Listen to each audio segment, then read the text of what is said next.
Bismillahirrahmanirrahim. Assalamualaikum warahmatullahi wabarakatuh.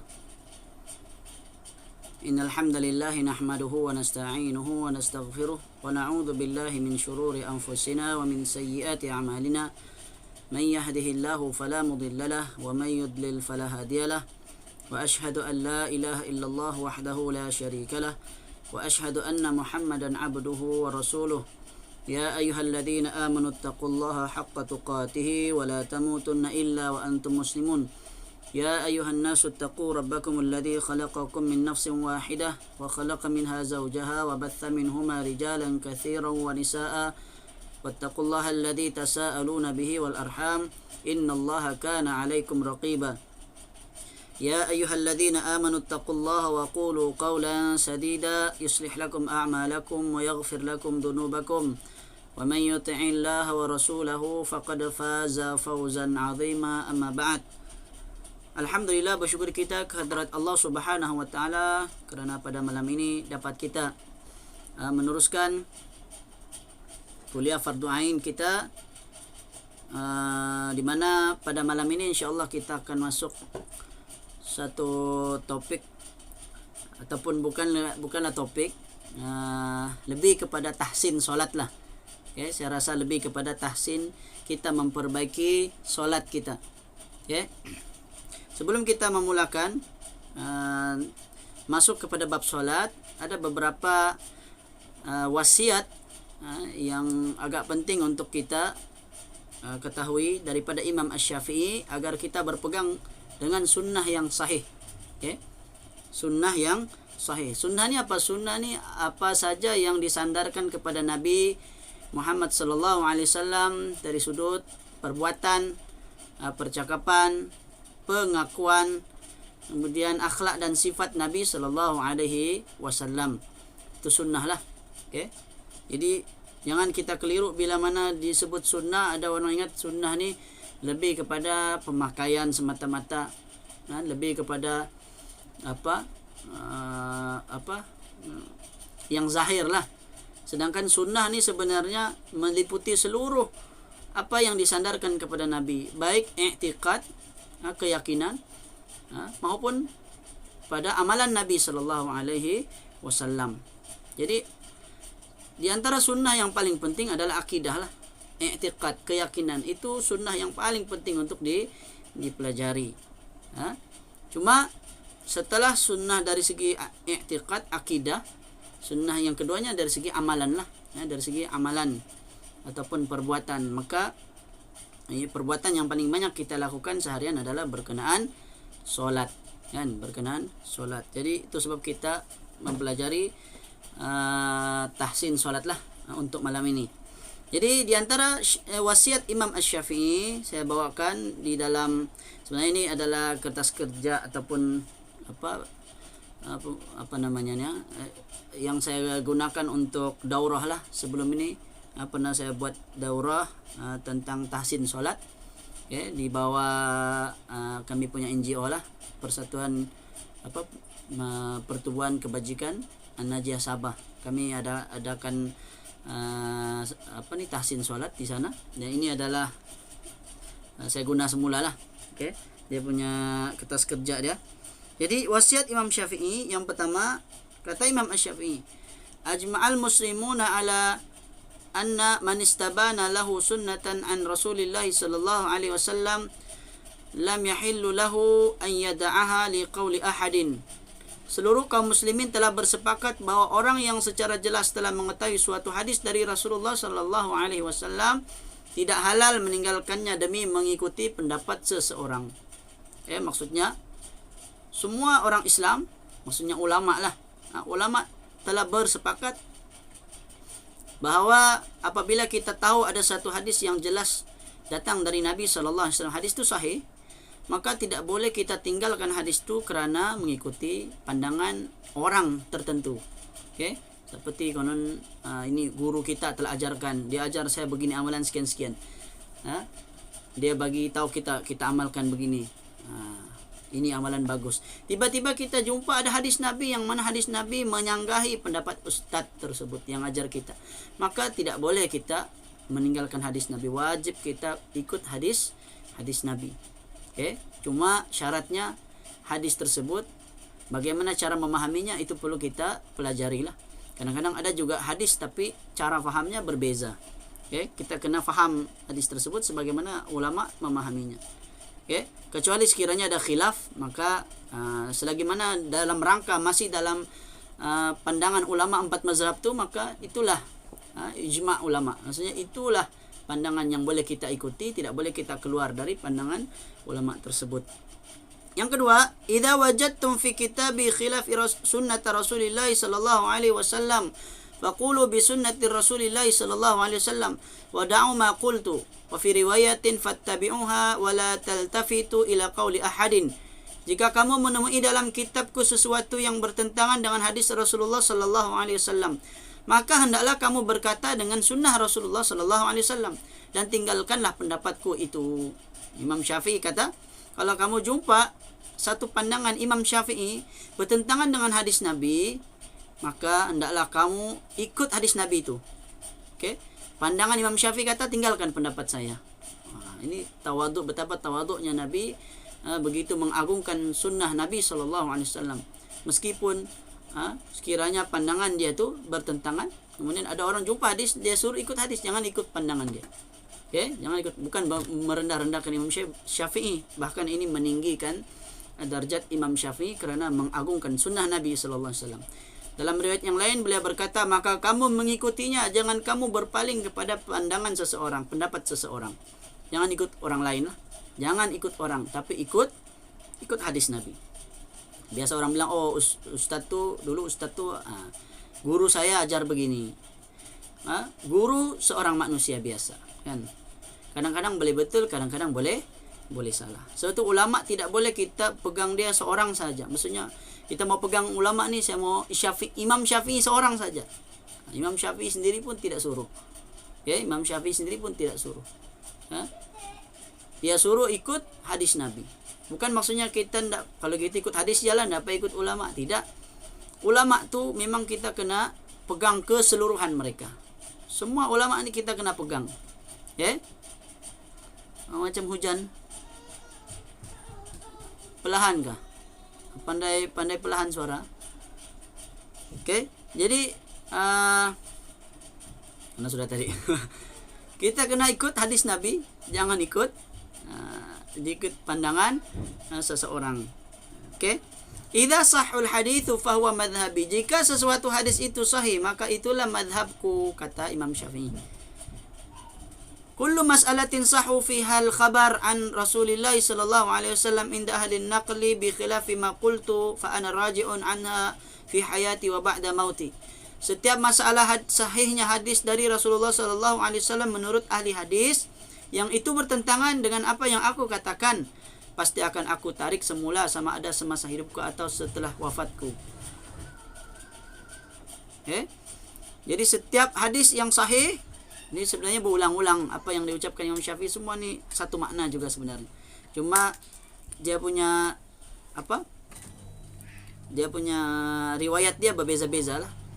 Para ulama menukilkan anak muridnya banyak, maka banyaklah ucapan Imam Syafi'i. Walaupun dari segi maknanya lebih kurang sama sahaja. Jadi kata Imam Syafi'i, kalau hadis tu sahih, yang mana menurut ahli hadis sahih hadisnya, bertentangan dengan apa yang Imam Syafi'i katakan, maka kalaulah Imam Syafi'i hidup, kata Imam Syafi'i, saya akan tarik semula pandangan saya. Sama ada aku masih hidup atau aku telah pun tidak ada. Tapi kalau tidak ada, macam mana dia mau tarik semula? Maksudnya ini pengakuan Imam Syafi'i bahwa dia menyuruh kita agar berpegang dengan hadis yang sahih. Kemudian, idza ra'aitumuni aqulu qawlan wa qad sahu anin Nabi sallallahu alaihi wasallam khilafahu fa'lamu anna aqli qad dhahaba. Ini keras lagi sikit. Apabila kamu mengetahui aku mengatakan suatu pandangan yang menyalahi hadis Nabi sallallahu alaihi wasallam yang sahih, ketahuilah akalku telah hilang. Aqli qad dhahaba, akalku telah pergi. Maksudnya akalku telah hilang lah. Kalau sekiranya, kata Imam Syafi'i, kalau kamu mengetahui ada pandangan aku yang menyalahi hadis Nabi yang sahih, maka ketahuilah, fa'lamu, ketahuilah kamu bahawa sesungguhnya akalku telah pun hilang. Tapi itu maksudnya perumpamaan saja. Dari segi begitu bersungguh-sungguhnya Imam Syafi'i menyuruh kita agar mengikuti hadis yang sahih. Maksudnya sunnah Nabi yang betul-betul sahih. Ada dua lagi. Kullu ma qultu fakana 'anil Nabi sallallahu alaihi wasallam khilafi qawli mimma yasihhu fa hadithun Nabi aula fala tuqalliduni. Setiap perkataanku apabila bertentangan dengan riwayat yang sahih dari Nabi, maka hadis Nabi lebih utama. Jangan kamu taklid kepada aku. Taklid itu apa? Taklid itu kita ikut membabi buta, membuta tuli. Itu mana satu betul? Samalah lebih kurang. Kita ikut saja tanpa kita ketahui apa sebabnya. Ini yang berlaku pada kebanyakan golongan yang sesat. Kerana mereka mengikuti guru mereka tanpa mengetahui apa alasan mereka ikuti. Guru dia bilang, "Oke, amalkan sekian-sekian." Kita pun tidak pernah bertanya, kenapa? Apa sumber dia? Dari mana kita dapat amalan ni? Betulkah amalan ni datang dari ajaran Islam? Tidak pernah kita persoalkan. Kan? Kullu hadis 'anil Nabi sallallahu alaihi wasallam fa huwa qawli wa illam tastami'uhu minni. Setiap hadis yang datang dari Nabi sallallahu alaihi wasallam maka ia adalah qauli, itulah ucapan aku, kata Imam Syafi'i. Walaupun kamu tidak pernah mendengar perkataan itu daripada aku sendiri, kata Imam Syafi'i. Jadi ini secara ringkasnya semua, secara kesimpulannya sebenarnya ucapan Imam Syafi'i ucapan begini ada pada imam 4 mazhab semua sekali. Tapi yang saya himpunkan di sini hanya Imam Syafi'i lah, tapi lebih kurang. Ada banyak lagi. Seperti kalau Imam Ahmad dia kata la tuqalliduni wa la tuqallidu Syafi'iyan wa la Malikan. Jangan kamu ikut taklid kepada aku, jangan kepada Imam Malik, jangan kepada Imam Syafi'i. Tetapi ikutlah dari mana mereka mengambil sumbernya, kata Imam Ahmad. Imam Ahmad ni adalah anak murid Imam Syafi'i yang paling mahir tentang ilmu hadis. Jadi kita mulakan sebelum kita masuk bab solat, ini cara wuduk lah. Tata cara wuduk ni sebenarnya telah ada dalam surah Al-Ma'idah ayat 6. Lengkap sudah dalam surah Al-Ma'idah ayat 6. Allah berfirman, "Ya ayyuhalladzina amanu idza qumtum ilas salah faghsilu wujuhakum wa aydiyakum ilal marafiq famsihu bi ru'usikum wa arjulakum ilal ka'bain wa in kuntum junuban fatahharu wa in kuntum marda aw ala safarin aw jaa ahadun minkum minal ghaiti aw lamastumun nisaa falam tajidu ma'an fatayammamu sa'idan tayyiba famsahu biwujuhikum wa aydikum min." Wahai orang-orang yang beriman, apabila kamu hendak mengerjakan solat, maka basuhlah muka dan tanganmu hingga ke siku. Allah mengatakan kepada orang yang beriman, kalau kita hendak mengerjakan solat, maka hendaklah kita mengambil wudu. Yang mana anggota yang wajibnya adalah pertama muka. Yang kedua tangan hingga ke siku. Famsahu bi ru'usikum, maka sapulah kepala kamu. Yang ketiga kepala. Perkataan ba di situ para ulama berselisih. Adakah semua kepala atau sebahagian kepala? Itu saja perselisihan dia. Tetapi para ulama semua sama-sama bersepakat. Maksudnya sunnah Nabi, mereka sama-sama bersepakat yang Nabi amalkan adalah menyapu seluruh kepala. Cuma perkataan ba di situ saja diperselisihkan yang wajibnya berapa. Kalau Imam Syafi'i, mazhab Syafi'i biasanya dia akan bahaskan setiap apapun sunnah, dia akan kata cara yang paling ringkas, maksudnya yang memadai, satu cara yang sempurna. Cara yang paling ringkas dan memadai maksudnya sah, walaupun sehelai rambut basah, maka sudah dikira sebagai sah. Tetapi cara yang sempurna, cara yang kedua, yaitu menyapu seluruh kepala. Ini yang banyak ditinggalkanlah oleh kebanyakan orang. Banyak orang yang bila sapu kepala, disapu di ujung saja kan. Sebab apa? Itulah yang kita belajar. Seolah-olah menyapu di ujung itulah sunnah. Padahal dalam kitab mazhab Syafi'i kalau kita buka, itu bab rukun. Kita tidak buka bab sunnat. Bab sunnat adalah menyapu keseluruhan kepala. Nanti kita masuk lagi dia punya perincian dia. Itu ketiga. Kemudian yang keempatnya wa arjulakum ilal ka'bain, dan basuhlah kaki kamu sehingga kedua buku lali. Jadi 4 anggota yang wajib rukun. Okey. Kemudian dicampur lagi, jika kamu sakit atau dalam perjalanan, atau kembali dari tempat pembuangan air, maksudnya baru buang air, atau menyentuh wanita, maksudnya ini yang disebut ni apa? Perkara yang membatalkan wuduk lah, membatalkan wuduk. Jika kamu sakit, ini maksudnya ada keringanan, ada kelonggaran. Atau dalam perjalanan juga ada kelonggaran. Orang yang musafir, dia ada kelonggaran, maksudnya boleh jamak, boleh qasar. Kan? Orang yang sakit, ikut keadaan kemampuan dia lah. Kalau tidak mampu berwuduk, maka gantikan dengan tayamum. Sebab itu diteruskan lagi, kata Nabi, kata Allah Subhanahu wa taala, falam tajidu ma'an, jika kamu tidak mendapati ada air, fatayammamu, maka hendaklah kamu bertayamum sa'idan thayyiba, dengan tanah yang baik, yang bersih. Famsahu, kemudian diajarkan sekali dalam ayat yang sama, maka hendaklah kamu menyapu. Okey, menyapu. Famsahu biwujuhikum, wajah-wajah kamu, wa aidikum, wa aidikum, dan tangan-tangan kamu daripadanya, dari dengan tanah itu. Okey, kalau dari ayat ini saja sebenarnya kita sudah dapat kesimpulan untuk tayamum 2 anggota, untuk wudu ada 4 anggota. Wudu muka, tangan, kepala, kaki, kan? 4. Kalau tayamum muka dan tangan. Bahkan tidak ada penyebutan tangan tu ilal marafiq, sehingga ke siku. Sehingga ke siku pun tidak. Artinya yang wajibnya tangan saja sampai ke pergelangan, itu saja yang wajib sebenarnya. Okey, sampai ke siku sunat saja. Ataupun berdasarkan mazhab Imam Syafi'i yang baru, itulah yang dilakukan. Okey. Cuma sebenarnya hadis tu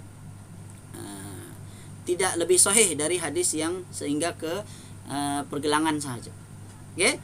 Jadi rukun wudu, ini saya ringkaskan saja. Kalau saya baca satu-satu memang banyaklah. Okey.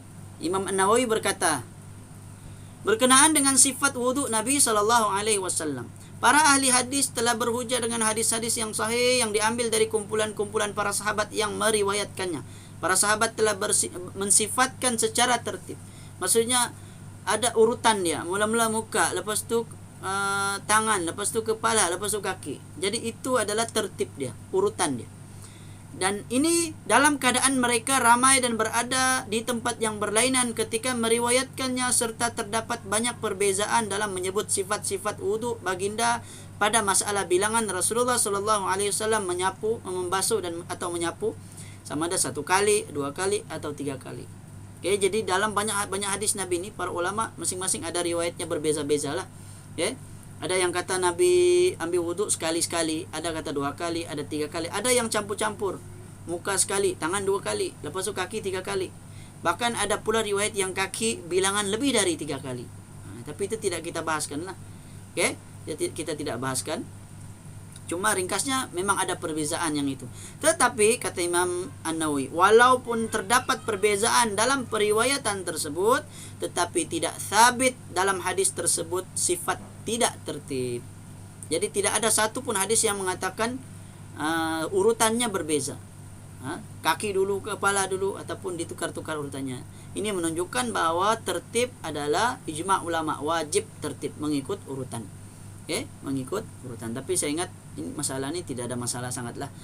Tidak ada orang berwuduk dia cuci kaki dulu. Semua pasti akan cuci dari tangan. So ini pelajaran ni telah diajar kepada kita sejak dari kecil lagi. Okay? Perkara yang penting ni adalah sunat-sunat wudu. Okay? Sunat-sunat wudu. Ini kita belum masuk solat lagi ni ya. Baru wudu dulu. Sebab sebelum kita mau solat, kita kena tahu dulu wudu mengikut sunnah Nabi. Yang pertama tasmiyah atau basmalah. Tasmiyah ni kita mengucap bismillah,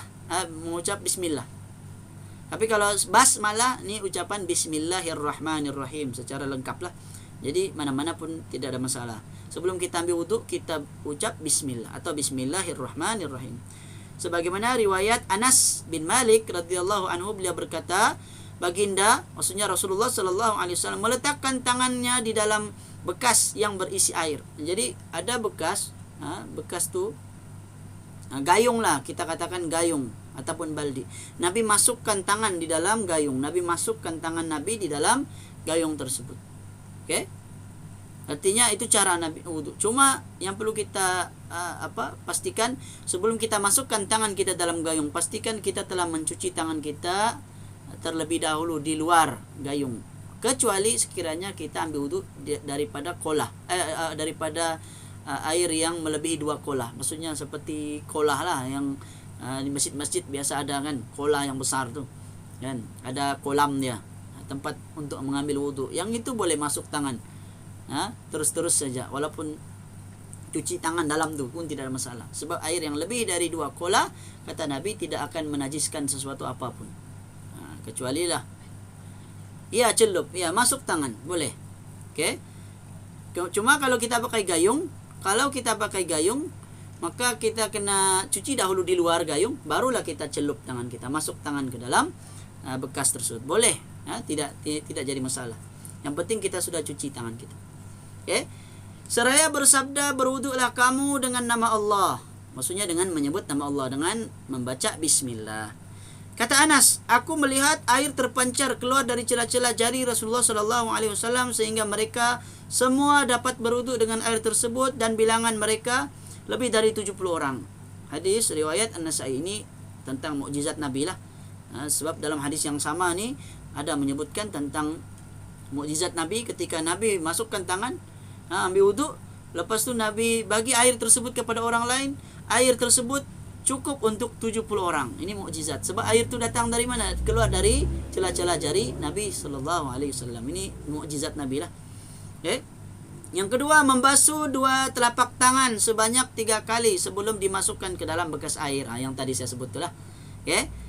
Mesti kita cuci dahulu 3 kali sebelum masuk ke dalam, sebelum kita celup tangan kita. Hadisnya adalah dari Abdullah bin Zaid radhiyallahu anhu. Dia menunjukkan kepada orang yang bertanya tentang wuduk Rasulullah sallallahu alaihi wasallam. Jadi hadis ni dari Abdullah bin Zaid, sahabat Nabi.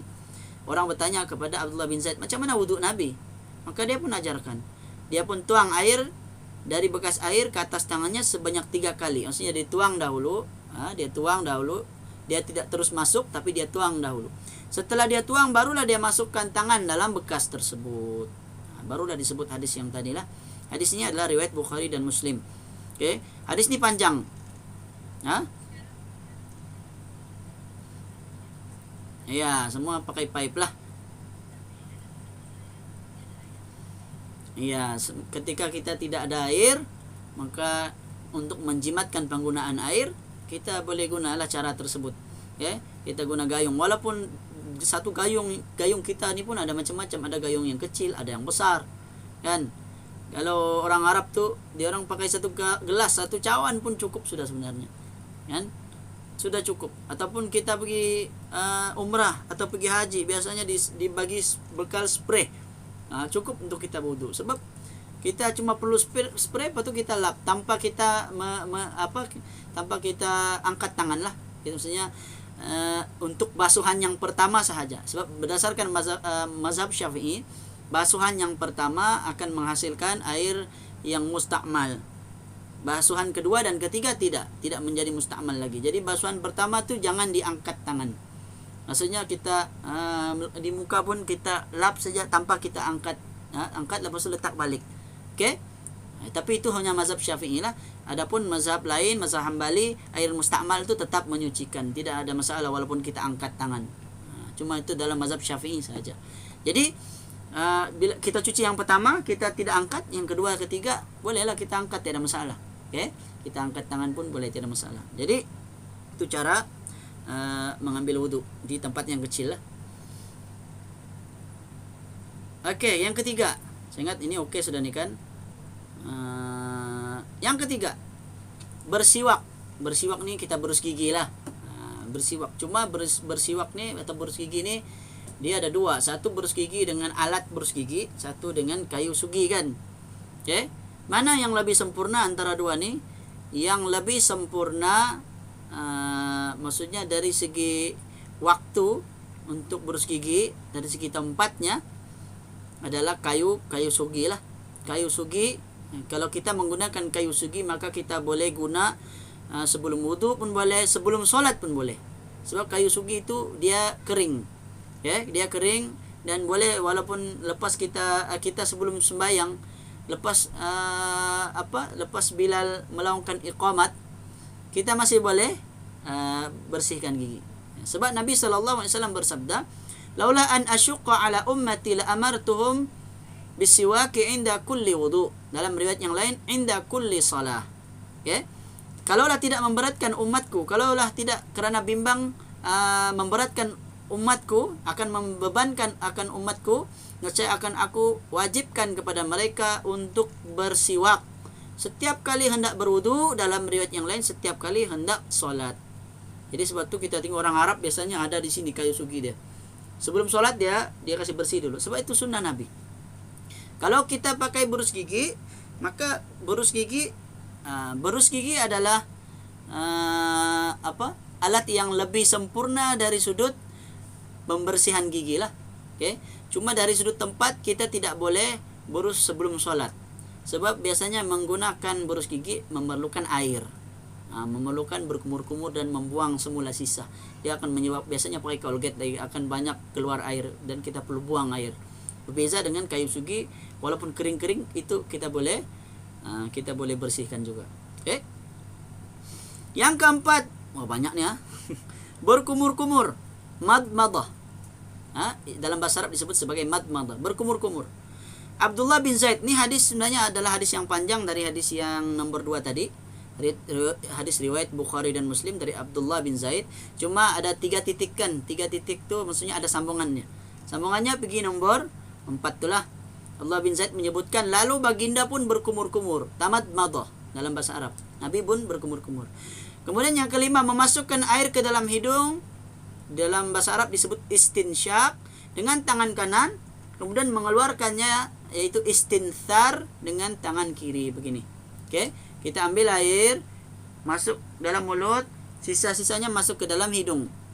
Masuk, kita sedutlah, kita hirup begitu. Lepas tu guna tangan kiri untuk kita, sambil kita picit-picit, sambil kita kumur-kumur, kemudian kita buang air, kemudian kita buang air di hidung. Yang tu tidak masalah, mana-mana pun boleh. Mau hidung dulu keluar atau mulut dulu pun boleh, atau keluar mulut dulu, hidung masih lagi kita picit-picit, lepas tu baru kita keluar pun boleh, tidak masalah. Itu sunnah. Dan memasukkan air ke dalam hidung serta mengeluarkannya, dan perbuatan tersebut dilakukan sebanyak 3 kali. Sunnah sebanyak 3 kali. Dalam mazhab Syafi'i sunat, tapi dalam mazhab Hanafi wajib. Mazhab Hanafi wajib perbuatan masuk air ke dalam hidung dan kumur-kumur ni wajib kalau dalam mazhab Hanafi. Yang keenam, menyelati janggut yang tebal. Bagi orang yang berjanggut tebal wajib, ataupun sunat kita menyelat. Menyelat gitu. Sebagian ulama mengatakan wajib bagi yang ada janggut yang tebal lah. Menyelati janggut dihukumkan sebagai sunat menurut kebanyakan fuqaha, kecuali jika terlalu tebal maka menjadi wajib kerana bimbang, kerana boleh menghalangi air sampai ke kulit. Sebagian ulama kata begitu. Dia jadi wajib kalau sekiranya terlalu tebal, maka kena masukkan tangan begitulah. Kalau tidak tebal pun cukup begitu saja pun tidak jadi masalah. Menyapu seluruh kepala. Ini yang saya sebut tadi. Kebanyakan orang ambil wuduk dia sikit-sikit saja begitu kan. Terutamanya yang perempuan lah. Perempuan sebab dia bertudung. Kan? Jadi macam mana mau sapu seluruh kepala? Sebenarnya boleh disapu di atas tudung sebenarnya. Abdullah bin Zaid menjelaskan, ini sambungan hadis yang tadi ataupun hadis yang lain pun ada. Famasaha ra'sahu biyadaihi fa aqbala bihima wa adbara. Bada'a bimiqdam ra'sahu thumma dhahaba bihima ala qafahu thumma raddahuma hatta raja'a ila al-makan alladhi bada'a minhu. Maka baginda menyapu kepalanya dengan 2 tangan. Cara Nabi sapu begini, 2 tangan. Baginda memulakan dari bagian hadapan kepala, kemudian disapu hingga ke belakang. Sapu begini ke belakang sampai ke tengkuk belakang. Kemudian baginda ulangi lagi ke tempat baginda mulai. Maksudnya patah balik macam ni. Patah balik ke depan. Itulah cara sunnah Nabi. Walaupun berserban, walaupun bertudung, boleh dilakukan. Bagi yang memakai serban yang menutupi seluruh kepala, maka memadai menyapu atas serbannya sebagai gantian sapu kepala. Jadi kalau orang pakai serban, Tidak perlu buka serban, sebab serban ni kadang-kadang mau pasangnya begitu lama, menghadap cermin lagi, sama aja macam perempuan pakai tudung kan, lama mau pakai. Demikianlah juga lelaki yang pakai serban begitu juga kadang-kadang. Kalau sekali buka malah sudah dia lilit. Dia tidak boleh lilit, dia biasanya dia kena susun. Ada orang yang suka cantik-cantik, dia buat cantik lah. Kalau orang yang main pusing-pusing tak tengok, boleh je, tidak masalah kan. Jadi memadai sapu di atas serban. Amr bin Umayyah berkata, aku melihat Rasulullah sallallahu alaihi wasallam menyapu di atas serbannya dan kedua khufnya. Khuf ni kasut ataupun stokin kulit lah. Stokin kulit. Hadis riwayat Al-Bukhari. Jadi sahabat Nabi melihat Rasulullah ambil wudu, kalau Nabi pakai serban, Nabi sapu di atas serban. Begitu juga di atas khuf, cuma khuf ni apa? Khuf ni kasut kulit ataupun stokin kulit tu. Syaratnya mesti sebelum kita sapu, ketika kita sebelum kita pakai stokin tu atau kasut tu, kita mesti dalam keadaan berwudu terlebih dahulu. Jadi bila kita sudah batal, jangan buka stokin tu. Kita ambil wudu seperti biasa, sampai di stokin, sapu di bagian atasnya sekali saja. Sekali saja, itu sunnah. Cuma mungkin tidak semua orang tahu. Sebagian orang, sebab saya ingat di sekolah rendah tiada diajarkan sunnah menyapu di atas khuf ni atau di atas kasut, tidak pernah diajarkan. Sebab tiada dalam silibus, tidak ada. Tapi kita kena belajar lah. Kita kena keluar dari bergantung dengan buku teks. Buka kitab fiqh yang betul-betul, kita akan jumpa. Bilal menyatakan bahwa Rasulullah sallallahu alaihi wasallam menyapu di atas kedua khufnya dan khimarnya. Khimar penutup kepala, maksudnya di atas serban lah. Dan khimar juga kata para ulama bermaksud tudung bagi wanita. Ummu Salamah, yaitu istri Rasulullah, pernah menyapu di atas khufnya, di atas khimarnya. Di atas khimar, maksudnya di atas tudungnya. Jadi istri Nabi sendiri sapu di atas tudung. Jadi cukup kita buat macam ni, sapu. Kalau dalam hadis riwayat Muslim, Nabi pernah ketika Nabi pakai serban tebal, serban yang tebal, Nabi menyapu di bahagian depan dengan satu telapak tangan, kemudian Nabi terus sapu di atas serbannya dengan dua tangan, Nabi sapu di atas, kemudian patah balik ke depan. Jadi perempuan pun bolehlah ketika sedang pakai tudung tu, sapu masuk saja tangan tu di atas begitu. Lepas tu selebihnya sapu di atas tudung. Bukan maksudnya ketika air banyak tu, air tu kita kena kurangkan. Cukup ada air macam lembab-lembab di tangan, itulah yang kita sapu di atas serban atau di atas tudung. Yang ke-8, menyelati antara kedua-dua tangan, jari, tangan dan kaki. Maksudnya macam ni ya. Ini mungkin semua orang tahu sudah. Ini sunnah. Sunnah melakukannya. Laqit bin Sabrah radhiyallahu anhu pernah bertanya kepada Rasulullah sallallahu alaihi wasallam tentang wudu, lalu baginda bersabda, sempurnakan wudu, selatilah jari antara jari-jari dan berkumurlah dengan banyak, yakni bersungguh-sungguh, kecuali sekiranya kamu dalam keadaan berpuasa. Hadis riwayat Abu Daud At-Tirmidzi.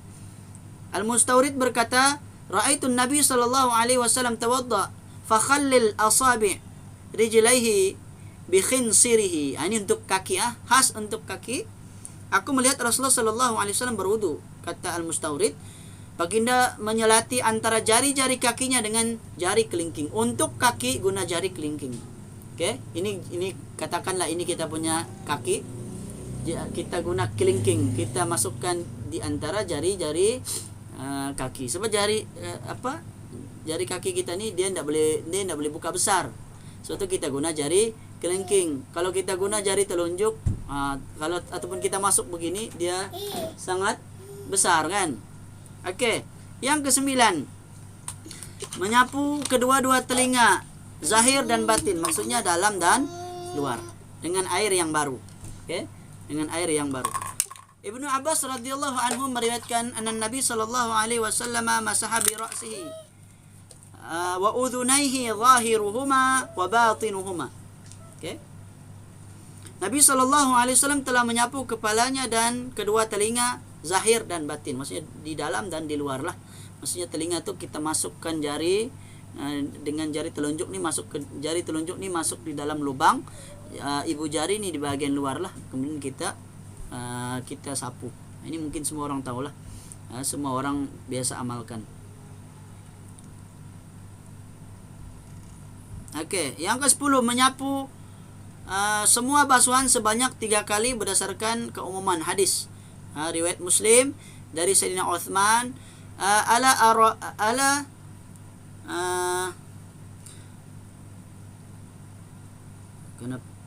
urikum wudu Rasulullah sallallahu alaihi wasallam thumma tawadda'a thalathan. Maukah aku tunjukkan kepada kamu semua bagaimana cara wudu Rasulullah sallallahu alaihi wasallam? Kemudian Sayyidina Utsman pun tunjukkan wudu Nabi, yang mana dilakukannya sebanyak 3 kali semua. Jadi secara umumnya 3 kali. Okey. Cuma ulama berbeza kepala. Sapu di kepala ni berapa kali? Okey. Mazhab Syafi'i juga 3 kali, mengambil keumuman kata-kata Sayyidina Utsman. Tapi sebenarnya dalam hadis tu kalau kita baca penuh, kepala tu tidak disebutkan 3 kali. Dia sebut sekali sahaja. Dia sebut sekali saja. Cuma sebagian ulama memahami dia tidak sebut 3 kali sebab sudah memadai menyebut 3 kali pada anggota lain, maka difahamilah kepala pun 3 kali. Ini khilaf lah, ini khilaf. Dalam mazhab Syafi'i 3 kali sunnah. Dalam mazhab lain, mazhab Hanafi, mazhab Hambali, mazhab Maliki, kepala ni sekali sahaja. Okey, sekali sahaja. Mendahulukan yang kanan dari yang kiri, ini pun sunnah. Sunnah tu kalau orang sapu kiri dulu, lepas tu baru kanan, dia punya wuduk masih sah, tidak batal lah. Sebab hanya sunnah saja menurut para ulama. Begitu juga menggosok ataupun menyapu, dia menggosok ketika dia ambil wuduk, itu pun sunat. Okey, kalau orang tu dia kasih begitu saja, kasih kena air, sebenarnya asalkan air tu kena pada seluruh anggota wuduknya tu, maka wuduknya sudah dikira sebagai sah lah. Okey, cuma tidaklah dapat pahala sunat. Pahala sunatnya itu kita kena menggosok dia. Okey, ke-13 berturut-turut. Maksudnya berturut-turut ni tidak terputus lah. Kira-kira dalam tempo sebelum kering anggota pertama, ketika dibasuh anggota yang kedua. Jadi jangan tunggu kering dulu baru ambil lagi anggota. Dia cuci muka, lepas tu dia rehat-rehat lagi, duduk-duduk, kering sudah di muka, baru dia sambung cuci tangan, maka tidak sah, dia kena ambil semula. Itu tempo, kira-kira tempo dia lah. Jadi mesti berturut-turut, jangan terputus. Melebihkan basuhan, maksudnya lebihkan sedikit dari buku lali. Kalau dari siku ni lebih sikit, muka pun kasih lebih sikit. Begitu juga kaki, buku lali, lebihkan sedikit berdasarkan hadis riwayat Bukhari dan Muslim. Okey. Dan dalam riwayat yang lain disebutkan fal yutil ghurratahu wa tahjilahu, hendaklah dia melebihkan basuhan di bahagian kepalanya, juga siku kedua tangan serta atas daripada buku lali kedua-dua kaki. Okey. Sebab Nabi SAW menyatakan, sesungguhnya inna ummati yud'auna yaumal qiyamati ghurran muhajjalin. Sesungguhnya umatku pada hari kiamat akan dipanggil, diseru dalam keadaan kepala, kedua tangan dan kedua kaki mereka bercahaya, min atharil wudu, kerana kesan daripada wudu. Faman istata'a minkum an yutila ghurratahu falyaf'al.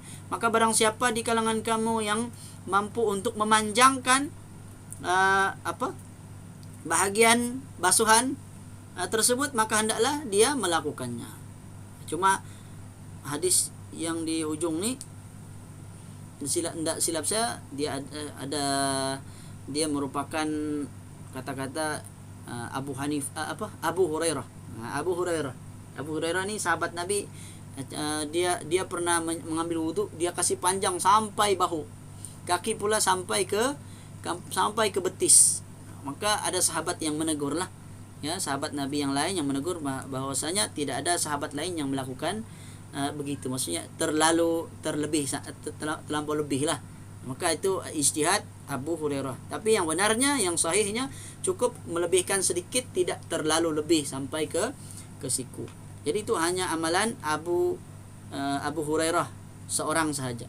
Dia menyelihi seluruh sahabat Nabi. Jadi sahabat Nabi ni kalau mereka ada bersama-sama, ramai sedikit, maka bolehlah dipegang. Tapi ketika mana mereka bersendirian dan yang lain tidak ada pun yang mengamalkannya, maka dia tidak jadi sunnah lah ketika itu. Tapi bukan bermakna Abu Hurairah tersalah, dia berdosa, tidak. Itu ijtihad dia, dan memang ijtihad manusia. Sahabat Nabi kalau bersendirian kadang-kadang dia boleh berlaku kesilapan juga. Okay? Yang ke-15, bersederhana ketika menggunakan air, maksudnya tidak terlalu membazir, jangan membazir, ya. Karena Nabi yatawadda bil mud. Nabi SAW berwudu dengan satu cupak. Satu cupak ni beginilah tangan. Dua telapak tangan ni digabungkan, itulah air dia. Satu cupak. Kalau 4 cupak sama dengan satu gantang. Satu cupak ni adalah kiraan fidyah lah, kiraan fidyah. Okey, kemudian tata cara tayamum, saya ingat mungkin cukup dahululah. Tayamum ni mudah saja. Tayamum ni ringkasnya, tayamum seperti yang saya sebut tadi, kita sapu muka, kemudian sapu kedua belah tangan sehingga ke pergelangan. Adapun sehingga ke siku, ini qaul jadid, pendapat baru Imam Syafi'i. Pendapat baru Imam Syafi'i yang mana bertentangan dengan hadis Nabi riwayat Bukhari dan Muslim, yang mana yang sahihnya Nabi hanya ke pergelangan tangan saja. Jadi kalau mau sampai siku pun tidaklah jadi masalah. Dia melebihkan dari apa yang sepatutnya. Yang sepatutnya, yang wajibnya sampai ke pergelangan saja. Biasanya kita amalkan sampai ke siku sebab berdasarkan pandangan Imam Syafi'i yang baru. Sedangkan pandangan Imam Syafi'i yang lama sampai sini aja, sampai pergelangan tangan. Dan kata Imam An-Nawawi, itulah pandangan yang lebih sahih sebenarnya. Ya, itulah pandangan yang lebih sahih. Saya tidak baca lagi sebab banyak nih. Saya ringkaskan ujung sekali. Imam Nawawi berkata, annahu aqwa fid dalil wa aqrabu ila zahiri sunnah as-sahihah wallahu a'lam. Bahwasanya inilah yang paling kuat dalil tentang tayamum, yaitu sebagaimana riwayat Bukhari dan Muslim, dan yang paling hampir kepada zahir sunnah yang sahih, wallahu a'lam. Maksudnya apa? Maksudnya yang paling sahih adalah pendapat Imam Syafi'i yang lama, qaul qadim, yaitu menyapu ke muka, begitu, tayamum di muka, lepas tu sapu di tangan saja, tidak perlu sampai ke siku. Tapi kalau mau sampai siku, bolehkah tidak? Jawabnya boleh, tidak jadi masalah. Itu khilaf sedikit saja. Okey. Allah alam. Jadi untuk solat kita belum sempat. Solat kita minggu depan lah, boleh kan? InsyaAllah solat minggu depan kita wuduk dululah. Sebab wuduk pun mungkin ada banyak yang okey, kalau sekiranya ada pertanyaan boleh bertanya.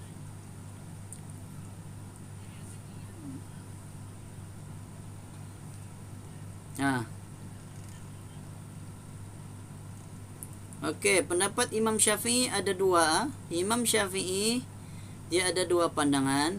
Yang pertama pandangan lama, pendapat Imam Syafi'i yang lama, dia panggil qaul qadim. Maksudnya pendapat Imam Syafi'i ketika Imam Syafi'i berada di di Basrah, di Basrah kah di Irak?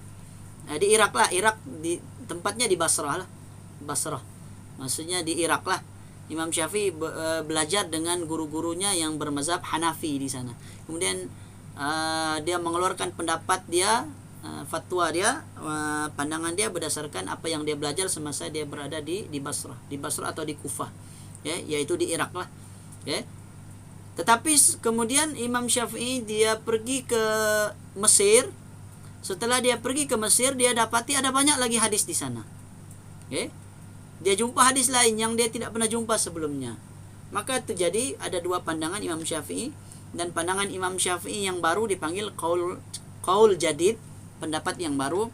Itu dirangkumkan pendapat Imam Syafi'i itu ada dalam kitab induk Imam Syafi'i atau namanya kitab Al-Um. Okey. Pandangan Imam Syafi'i yang mana yang diikuti? Kalau dari segi logiknya tentulah kita ikut yang mana yang lebih baru. Mana yang baru, sebab yang baru itu adalah pandangan Imam Syafi'i yang terkini, orang bilang yang lebih latest lah kan, yang yang paling update lah kan, yang paling terkini. Tapi menurut ulama mazhab Syafi'i, mereka mengkaji-kaji pandangan Imam Syafi'i, ternyata sebenarnya kedua-dua pandangan Imam Syafi'i ini ada yang setengahnya lebih kuat pandangan Imam Syafi'i yang dahulu, yang lama, setengahnya ada yang lebih kuat pada pandangan yang baru. Jadi mana yang kita ikut, kita kena belajar lah. Kita kena belajar. Kalau sekiranya kita dapati ada pandangan Imam Syafi'i yang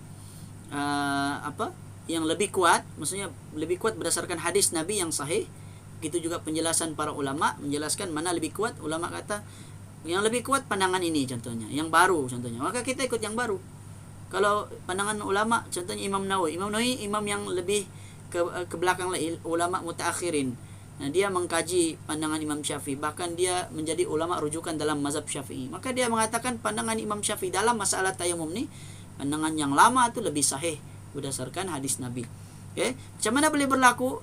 Sebab Imam Syafi'i masa dia di Kufah, dia hanya hadis yang dia jumpa sekitar hadis itulah yang dia jumpa.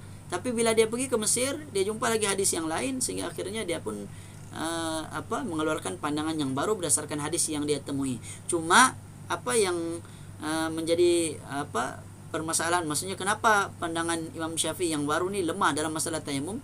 Sebab hadis yang dijumpai oleh Imam Syafi'i tentang menyapu tangan hingga ke siku, hadis tu adalah hadis yang kalau ulama ke belakang dia boleh semak semula hadis tu. Sebab zaman Imam Syafi'i belum ada Bukhari, Muslim, Abu Daud, Tirmizi, An-Nasai, Ibnu Majah, belum ada. Okay? Sebab ulama-ulama ni ulama yang ke belakang selepas Imam Ahmad bin Hanbal, barulah ada ulama Imam Bukhari. Ini ulama-ulama hadis. Barulah dibukukan hadis. Pembukuan hadis belum ada pada zaman Imam Syafi'i. Jadi ulama macam Imam Nawawi, dia boleh sudah semak, dia boleh rujuk. Ternyata pandangan lama Imam Syafi'i itu selari dengan hadis Bukhari dan Muslim. Hadis itu lebih kuat. Manakala pandangan Imam Syafi'i yang baru, tayamum tu sampai ke siku tu, itu berdasarkan hadis riwayat Ad-Daruqutni, dan ada kelemahan hadis tersebut. Jadi sebetulnya kesimpulannya, pandangan Imam Syafi'i yang lama dalam masalah tayamum itu lebih kuatlah. Wallahu a'lam. Ada lagi soalan?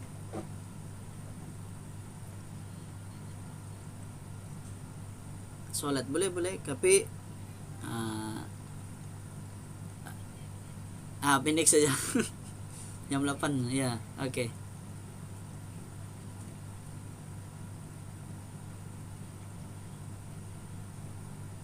Okey.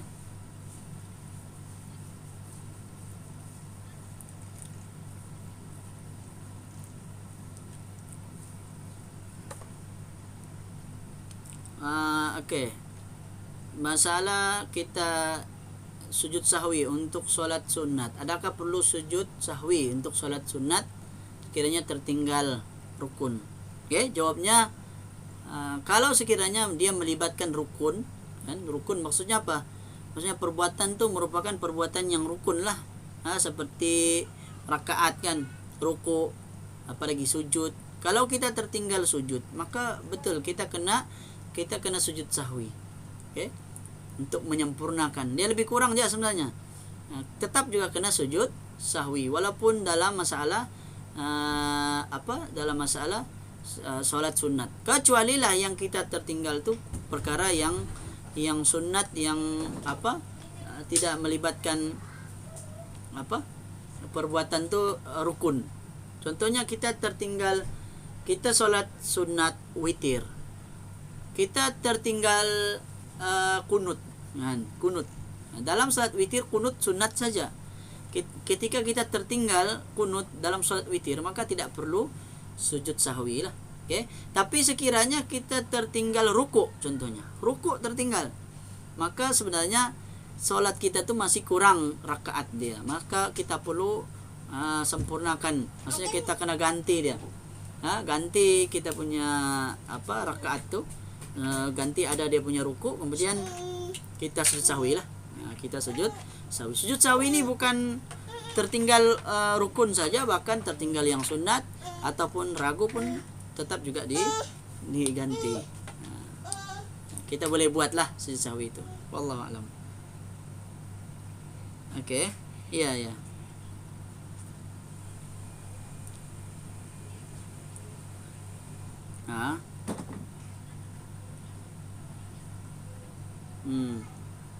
Ya. Boleh? Okey, solat witir sekurang-kurangnya 1 rakaat. Okey, solat witir sekurang-kurangnya 1 rakaat walaupun dia tidak kerjakan sebanyak 3 rakaat. Sebenarnya solat witir ni paling banyak 13 rakaat atau 11 rakaat. Dia sama dengan tarawih lah, paling banyak. Ya, tapi kalau paling sedikit 1 rakaat lah, sebab berdasarkan hadis Nabi kepada seorang Arab Badui bertanya, "Ya Rasulullah, ajarkan kepada saya bagaimana cara salat malam." Nabi pun ajarkan salat malam ni 2 rakaat, 2 rakaat. Sekiranya kamu bimbang masuk waktu subuh, maka witirlah 1 rakaat. Jadi dari hadis itu para ulama kata sekurang-kurangnya witir 1 rakaat. Boleh kita kerjakan.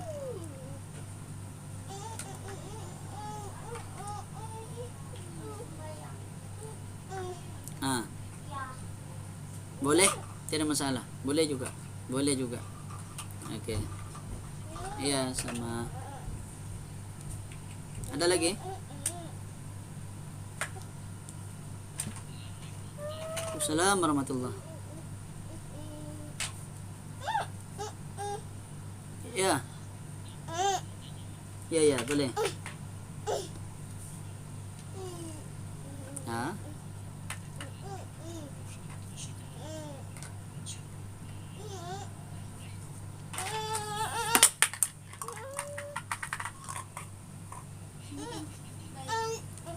Oke, bacaan dalam ruku hukumnya sunat saja. Bacaan dalam ruku, bacaan dalam sujud, semua tuh hukumnya sunat saja, sunat hayat yang mana tidak perlu diganti dengan sujud sahwi.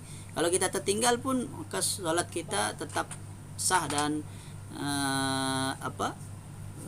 tidak menjejaskan kita punya salat lah. Oke, tidak perlu kita sujud sahwi pun tidak ada masalah.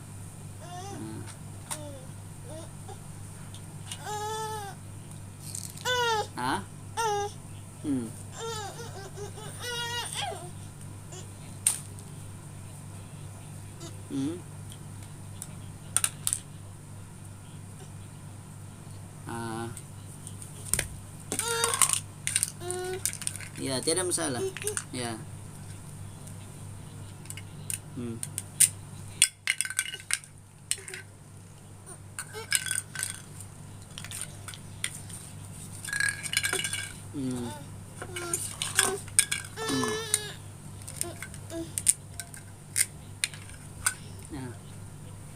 Tidak perlu. Itulah pentingnya kita tahu rukun solat tuh. Kalau kita tahu rukun solat, jadi kalau kita tertinggal sebab bacaan dalam ruku, dalam sujud itu semua tidak termasuk rukun. Tapi perbuatan ruku itu rukun. Kalau tertinggal rukun, maka solat kita tidak sah. Kita kena ulang balik kalau sekiranya kita tertinggal. Ataupun kalau kita teringat sebelum kita beri salam, kita boleh ganti dengan sujud sahwi lah. Jadi dengan sujud sahwi. Ataupun kita kalau tertinggal ruku contohnya, kita belum sempat ruku kita terus sujud, maka itu tertinggal rukun, maka wajib kita ganti 1 rakaat lagi, sebab dia kira 1 rakaat telah kurang.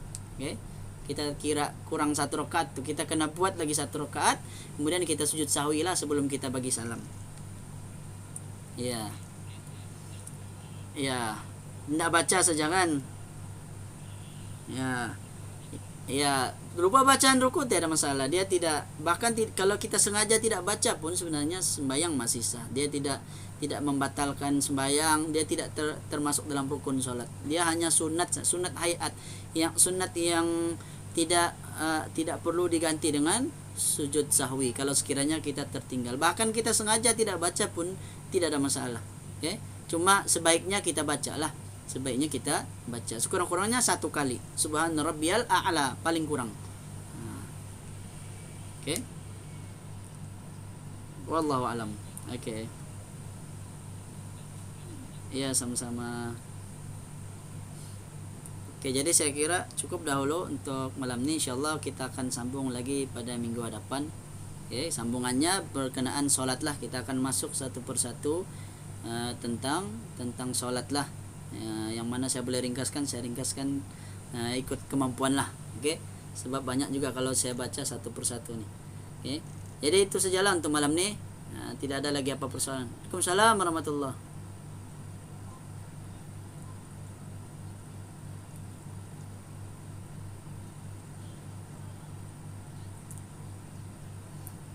Terlupa baca kunut kunut subuh, menurut mazhab Syafi'i ya dia perlu diganti dengan sujud sahwi lah. Kalau sekiranya kita tertinggal, maka kita kena sujud sahwi. Cuma kalau sekiranya kita tidak buat sujud sahwi pun solat kita masih sah sebenarnya. Sebab sujud sahwi pun hukumnya sunat sahaja. Dia hanya dia macam orang bilang dia backup lah saja sebagai penyempurna sekiranya kita tertinggal kunut subuh tadi itu. Okey. Jadi sembahyang sah, tidak masalah. Kalau tidak buat sujud sahwi pun sembahyang masih sah. Tapi kalau kita mau buat sujud sahwi itu lebih baiklah. Sebab dalam mazhab Syafi'i kunut subuh termasuk sunat ab'ad. Sunat ab'ad ni sunat yang sangat dituntut, yang mana kalau sekiranya tertinggal maka kita kena ganti dengan sujud sahwi. Wallahu a'lam. Ya, sama-sama. Tiada lagi kan? Lagi. Macam tiada sudah nih. Ya. Tidak ada, insya-Allah minggu depan.